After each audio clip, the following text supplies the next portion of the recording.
ಅಂಧೇರಿಯ 60ರ ಹರೆಯದ ದಾಟಿದ 4 ಮಹಿಳೆಯರು ಗೋವಾದಿಂದ ಕನ್ಯಾಕುಮಾರಿವರೆಗೆ ಸುಮಾರು 15 ದಿವಸಗಳ ಕಾಲ ಪರಿಸರ ರಕ್ಷಣೆಯ ಜಾಗೃತಿ ಮೂಡಿಸಿ ಸೈಕಲ್ ಸವಾರಿ ಮಾಡುತ್ತಿರುವುದು ಯುವ ಪೀಳಿಗೆಯನ್ನು ನಾಚಿಸುವಂತಿದೆ. ಮುಂಬೈನ ಅಂಧೇರಿಯ ಮಂಗಲಾ ಪೈ, ಮೀನಾ ತೋಲಾನಿ, ಪುಷ್ಪಾ ಪಟೇಲ್, ಮಾನಸಿ ಗುಪ್ತೆ ಸೈಕಲ್ ಸವಾರಿ ಮೂಲಕ ರಾಜ್ಯ ಪರ್ಯಟನೆಗೆ ಇಳಿದ ಮಹಿಳೆಯರು. ಗುರುವಾರ ಭಟ್ಕಳಕ್ಕೆ ಬಂದ ಈ ಮಹಿಳೆಯರು ನಿವೃತ್ತಿ ಸರ್ಕಾರಿ ನೌಕರರು. ಆಧುನಿಕ ಯುಗದಲ್ಲಿ ಮಾನವ ಸಂಚರಿಸಲು ವಾಹನವನ್ನೇ ಅವಲಂಬಿಸಿರುವಾಗ ಇವರ ಸೈಕಲ್ ಸವಾರಿ ಅಚ್ಚರಿಯನ್ನು ಮೂಡಿಸಿದೆ. ಹಲೋ, ನಾನು ಮಂಗಲಾ ಪೈ ಮಾತಾಡೋದು. ನಾನು 67 ವರ್ಷದವಳು. ನಾವೆಲ್ಲ ರಿಟೈರ್ಡ್ ಪೀಪಲ್. ಈ ನನ್ನ ಫ್ರೆಂಡ್ ಮಾನಸಿ ಗುಪ್ತೆ, ಮೀನಾ ತೋಲಾನಿ, ಪುಷ್ಪಾ ಪಟೇಲ್. ನಾವು ಗೋವಾದಿಂದ ಕನ್ಯಾಕುಮಾರಿ ತನಕ ಸೈಕಲಲ್ಲಿ ಹೋಗ್ತೇವೆ. ಪರಿಸರ ಜಾಗೃತಿ ಮಾಡಲಿಕ್ಕೆ, ಪರಿಸರ ಸಂರಕ್ಷಣೆ ಬಗ್ಗೆ ಎಲ್ಲವರಿಗೆ ಜಾಗೃತಿ ಮಾಡಲಿಕ್ಕೆ ಮತ್ತು ಅದರಿಂದ ಸೈಕಲ್ ಮಾಡೋದ್ರಿಂದ ಏನೇನು ಹೆಲ್ತ್ ಬೆನಿಫಿಟ್ ಇದೆ, ಆರೋಗ್ಯದ ಎಲ್ಲವರಿಗೆ ತಿಳಿಸಿಕೊಡಲಿಕ್ಕೆ. ಸತ್ಯವಾಗಿ ನಮಗೆ ಎಲ್ಲರಿಗೂ ಹೆಲ್ತ್ ಪ್ರಾಬ್ಲಮ್ ಇಲ್ಲ. ಸೈಕಲ್ ಮಾಡ್ತೇವೆ, ಅದಕ್ಕಾಗಿ ನಾವು ಎಕ್ದಮ್ ಫಿಟ್ ಇದ್ದೇವೆ, ಎಲ್ಲ ಕಡೆ ಹೋಗ್ತೇವೆ. ಮತ್ತು ನಾವು 16ನೇ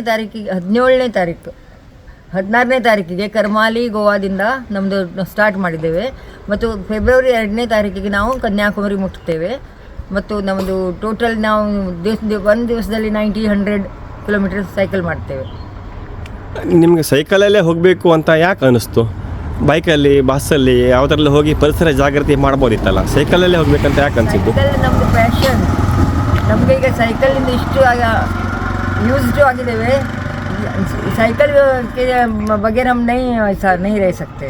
ಸೈಕಲ್ ಅಡಿಕ್ಷನ್. ನಿಮ್ಮ ಊರು ಯಾವುದು? ನಾನು ಭಟ್ಕಳದಲ್ಲಿ ಹುಟ್ಟು ಬೆಳೆದದ್ದು. ಇರೋದು ಮುಂಬೈಲಿ. ನಾವು ನೀವೆಲ್ಲರೂ ಮುಂಬೈಲಿರೋದು. ಎಲ್ಲ ಮುಂಬೈದವರು? ಹಾಂ, ಮುಂಬೈಲಿ ನಾವು ದಿನ 30-40 ಕಿಲೋಮೀಟರ್ ಸೈಕಲ್ ಮಾಡ್ತೀವಿ. ಅಲ್ಲಿ ಅಕ್ಕಪಕ್ಕದಲ್ಲಿ ಎಲ್ಲ ಕಡೆ ಹೋಗ್ತೀವಿ. ಈಗ ಪ್ರತಿದಿನ ಎಷ್ಟು ಕಿಲೋಮೀಟರ್ ನೀವು ಸೈಕಲ್ ಹೊಡಿಬೇಕಂತ ತೀರ್ಮಾನ ಮಾಡ್ಕೊಂಡಿದ್ರಿ? ಈಗ ನಾವಿಲ್ಲಿ 80 to 90 ಪ್ರತಿದಿನ 90 ಕಿಲೋಮೀಟರ್. ಸ್ವಲ್ಪ ದಿನ 100 ಹೋಗ್ತದೆ.